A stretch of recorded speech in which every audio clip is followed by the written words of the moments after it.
Brought to you by Biz Analyst by Khata Book. ना computer ना file, अब tally data on mobile बिज analyst के साथ। वीआईपी के विधायक अब बीजेपी के हो गए। बिहार की राजनीति में बड़ा उलटफेर हुआ है।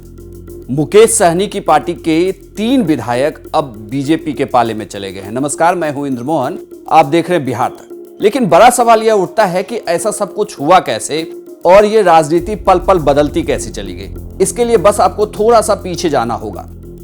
बहुत ये भी कह सकते हैं कि 2020 से चली आ रही यह कवायद थी, जब बार बार यह कहा जाता था कि अगर वीआईपी कभी भी बीजेपी के खिलाफ या एनडीए में किसी दल के खिलाफ जाती है तो उनके विधायक उनकी पार्टी को छोड़ सकते हैं। कई बार उनके विधायक ने भी यह कहा था कि मुकेश सहनी उनकी सुनते नहीं है, लेकिन उसके बाद इस मामलों को सेटल कर लिया गया और बार बार मुकेश सहनी यह कहते थे कि पार्टी विधायकों से नहीं होती बल्कि कार्यकर्ताओं से होती है। खैर, अब इस सिलसिले को थोड़ा आगे बढ़ाते हैं और पिछले कुछ दिनों के घटनाक्रम को बताते हैं। दरअसल यह सब कुछ हुआ है बोचहा विधानसभा सीट पर होने वाले उपचुनाव को लेकर, क्योंकि इस उपचुनाव में बेबी कुमारी को बीजेपी ने उम्मीदवार बनाया। बीजेपी का यह कहना था कि 2020 के चुनाव में, चूंकि उसके पहले बेबी कुमारी वहां पर चुनाव जीत चुकी थी और बेबी कुमारी को फिर इस बार बीजेपी ने चुनाव लड़वाया।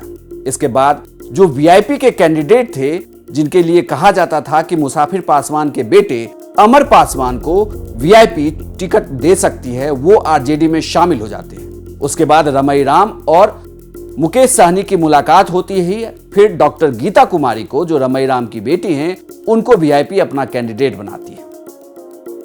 तीनों बड़े नेता वहां पर नॉमिनेशन भी करते हैं, बेबी कुमारी, अमर पासवान और डॉक्टर गीता कुमारी। लेकिन इसके बाद शुरू होती है पटना में सियासी उलट। जब विधानसभा खत्म होती है, उसके बाद सियासी गलियारों में यह खबर आने लगती है कि वीआईपी पार्टी के विधायक अब बीजेपी में शामिल हो जाएंगे। उसके बाद ये 3 विधायक स्पीकर को अपनी चिट्ठी सौंपते हैं और बीजेपी में शामिल होते हैं। बीजेपी की तरफ से एक प्रेस कॉन्फ्रेंस की जाती है। इस प्रेस कॉन्फ्रेंस में वजह भी संजय जायसवाल प्रॉपर्ली बताते हैं कि वो क्या वजह रही जिस वजह से इन 3 विधायकों को पार्टी में शामिल कर लिया। लेकिन जो बड़ी वजह रही, वो 3 बड़ी वजह यह थी, उत्तर प्रदेश में वीआईपी पार्टी का चुनाव लड़ना। बीजेपी ने कभी भी वीआईपी से यह बात नहीं की, लेकिन अगर देखें आप तो बार बार यह मैसेज देने की कोशिश जरूर करती रही कि आप उत्तर प्रदेश का चुनाव ना लड़ें। इतना ही नहीं, मुकेश सहनी ने वहां पर अखबारों में पूरे पेज का विज्ञापन भी दिया था, जिसमें उन्होंने मोदी और योगी पर हमला बोला था। बल्कि अपनी चुनावी जनसभाओं में भी उन्होंने मोदी योगी पर हमला बोला था, जिसे लेकर बिहार में बीजेपी के नेता सवाल उठाते रहे। इसके बाद दूसरी बड़ी वजह रही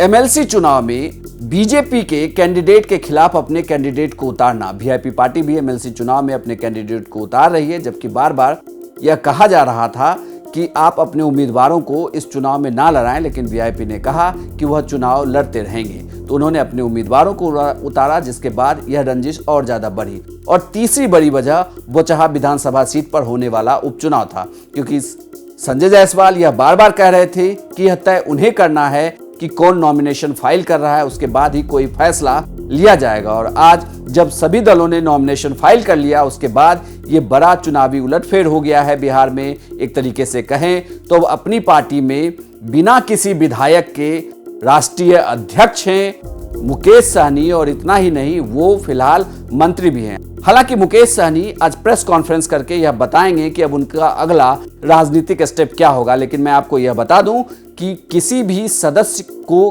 बिना किसी सदन में रहते हुए वो 6 महीने तक मंत्री पद पर रह सकते हैं, यानी कि विधानसभा या विधान परिषद जाने के लिए उनके पास 6 महीने का और वक्त होता है। 30 जून को उनका कार्यकाल खत्म हो रहा है। ऐसे में अब देखना है कि अब उनका नया राजनीतिक कदम क्या होगा, किस तरफ वो आगे बढ़ते हैं। क्या वो महागठबंधन का हाथ थामेंगे या एनडीए में साथ रहेंगे और जेडीयू के साथ आगे बढ़ेंगे, क्योंकि पिछले दिनों में उनकी मुलाकात नीतीश कुमार से भी हुई थी। यह कहा जा रहा था कि ललन सिंह से भी उनकी मुलाकात हुई है। तो बस थोड़ा सा और इंतजार, जब मुकेश सहनी अपने राजनीतिक पत्तों को खोलेंगे। लेकिन फिलहाल तो हालिया घटनाक्रम को देखते हुए उनके जो 3 विधायक थे वो बीजेपी में शामिल हो गए और बीजेपी अब बिहार की सबसे बड़ी राजनीतिक पार्टी हो गई। आपको यह पूरी जानकारी कैसी लगी हमें कमेंट बॉक्स में लिखकर जरूर बताइएगा। हमें अगर आप यूट्यूब पर देख रहे हैं तो हमारे पेज को सब्सक्राइब जरूर करें, फेसबुक पर देख रहे हैं तो फॉलो करें, ट्विटर पर भी आप बिहार तक के हैंडल को फॉलो कर सकते हैं, साथ ही हमारे तक ऐप को डाउनलोड कर लें।